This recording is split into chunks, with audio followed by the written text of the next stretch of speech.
welcome to this Elite Explainer.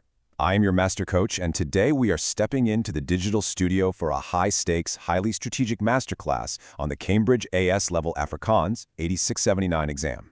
Listen, whether you're aiming for that borderline pass or pushing for an absolute top-tier distinction, you already know that the grading criteria can feel like a maze.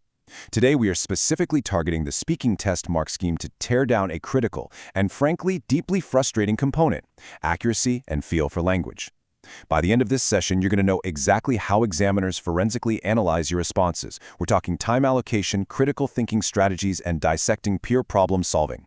So get your mind right, focus up, and let's decode exactly what the source material reveals about jumping from a standard grade to a flawless full-mark response. Okay, let's dive into this immediately, because this quote right here on the board, this is your high-stakes hook.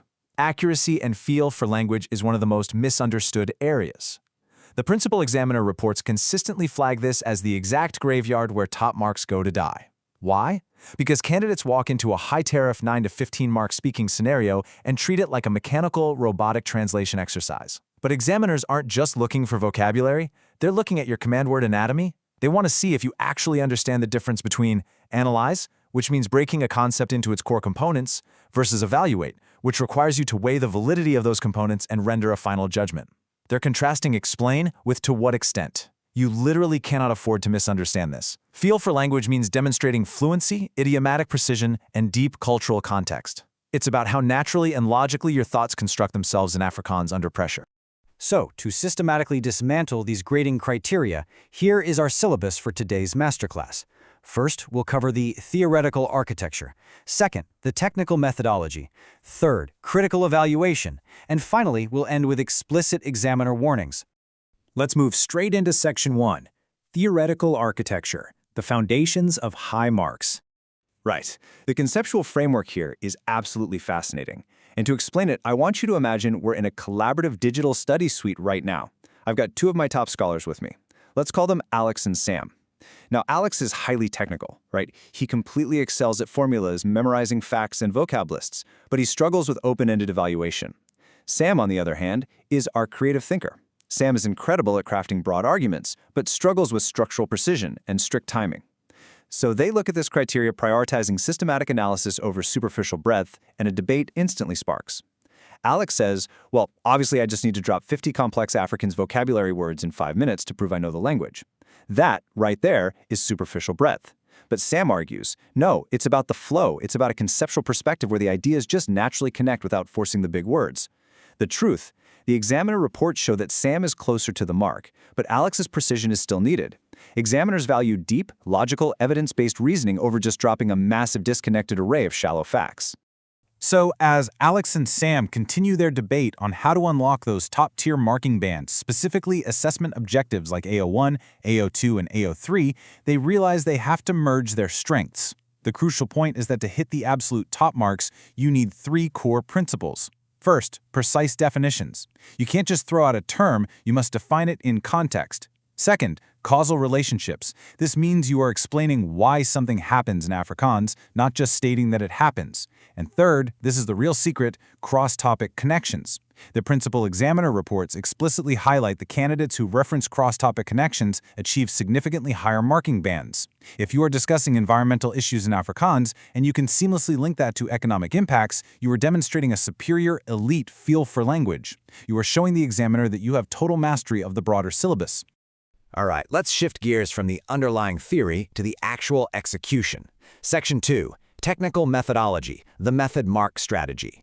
This is a massive mindset shift, and it's a tactical blueprint you need for tackling examination questions. The Cambridge scheme clearly indicates that marks are heavily awarded for the professional process itself, not just the final conclusion you reach. Think about that for a second.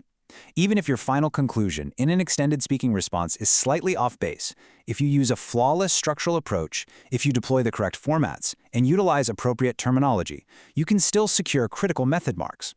Practical application is a guaranteed mark winner.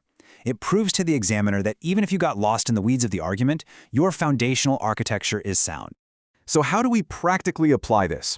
The materials demand a rigorous, 6-step sequential framework when you're analyzing complex stimulus materials. Step 1, deconstruct the question constraints. Step 2, extract the relevant data. Step 3, select the analytical framework. Step 4, execute the response. Step 5, verify the logic. And Step 6, present. Now let's go back to our scholars, Alex and Sam. They are actively drafting a model response paragraph by paragraph on screen using these exact steps, and suddenly, bam, they hit a major roadblock. Sam says, "Wait, I've extracted the idioms and selected my argument, but I literally don't have time to verify and present. The clock is running out."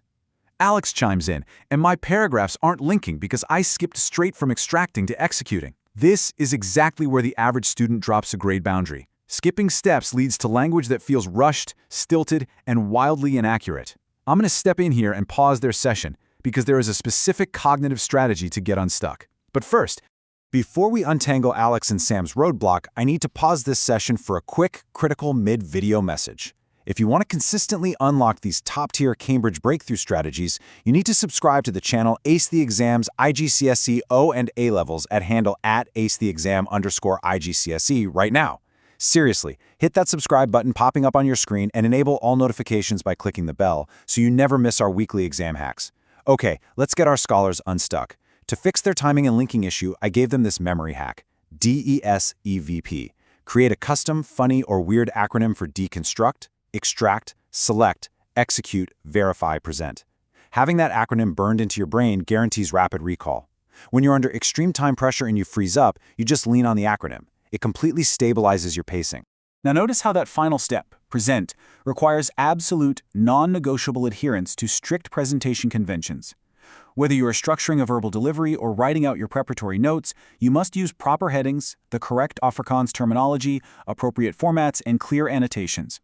When Alex and Sam finally applied this to rewrite their flawed section out loud, the transition was incredible.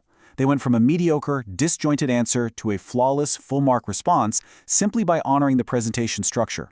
It creates an aura of professional competence that examiners instantly reward. Which brings us to the next phase, elevating standard answers into top-tier analysis.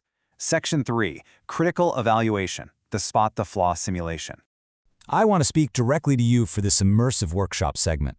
I am putting a complex visual question on the digital board right now. Imagine a dense text excerpt or data chart. You've got a 60-second visual countdown timer in your head.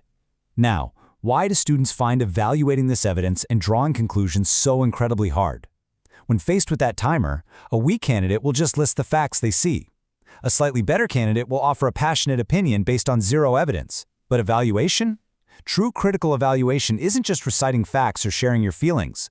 The documents highlight that it is a highly structured, cognitive process. The secret to this process is recognizing that there are exactly 3 tiers to the assessment framework. Tier 1 is descriptive. Tier 2 is analytical. Tier 3, the very top, is evaluative. An answer that just describes the given situation is permanently capped at the bottom tier. To climb higher, you have to analyze the how and the why. And to hit that full mark evaluative tier, you must assess the overall validity of the argument itself. Welcome to Scene 2 of our workshop. I want you to spot the flaw. On the left side of the screen, we have a poorly written student answer, and on the right, a top tier one. And this brilliantly illustrates exactly what we're talking about. The descriptive approach on the left merely identifies the given information. It essentially says, the text states the environment is heavily polluted in this city. Okay, fine, but that is tier 1. You're just a parrot. The evaluative answer on the right goes so much further. It compares approaches and actively justifies recommendations. It might say, while industrial pollution is presented as the primary factor, an analysis of the local economy reveals that consumer habits play an equally critical yet understated role. Therefore, any proposed solutions must address both spheres. Boom! Do you see the difference? The right side demonstrates a profound accuracy and feel for the analytical language required at the AS level. It doesn't just read the source, it interrogates it. So, how do you actually get your brain to generate that right-side answer when you're stressed out? By unlocking the evaluative tier using these exact 4 cognitive steps. Step 1. Identify the source's limitations. What is the text not telling you? Step 2. Spot the underlying assumptions. What bias does the speaker or author hold? Step 3. Propose alternative interpretations. Could this data mean something entirely different? And step 4, assess how those alternatives affect the final conclusions. If you can smoothly articulate this 4-step process in Afrikaans, your feel for language mark is going to absolutely skyrocket because you are deploying high-level academic discourse naturally. We are now entering the final, And frankly, the most critical section of this masterclass. Section 4, Examiner Warnings, Avoiding the High-Stakes Traps. I am methodically breaking down this table right now because as your coach, I see where the average student bleeds easy marks year after year. The examiner reports have set traps, and you need to know where they are. Mistake number 1, relying on vague, non-specific details. The solution? Provide exact, specific data points drawn directly from the stimulus. Don't say many people, say the specific demographic mentioned in paragraph 2. Mistake number 2, forgetting the presentation format. If the prompt requires a formal structured argument and you deliver a casual conversational response, you just lost all your method marks. Always double-check your structural conventions. Mistake number 3, ignoring the given context. If you provide a generic, memorized essay answer without tailoring it to the specific cultural or economic scenario provided in the prompt, the examiner immediately knows you aren't thinking dynamically. Tailor your answer every single time. I am delivering this next warning with maximum intensity because it is literally an examiner alert pulled straight from the reports. Listen to this.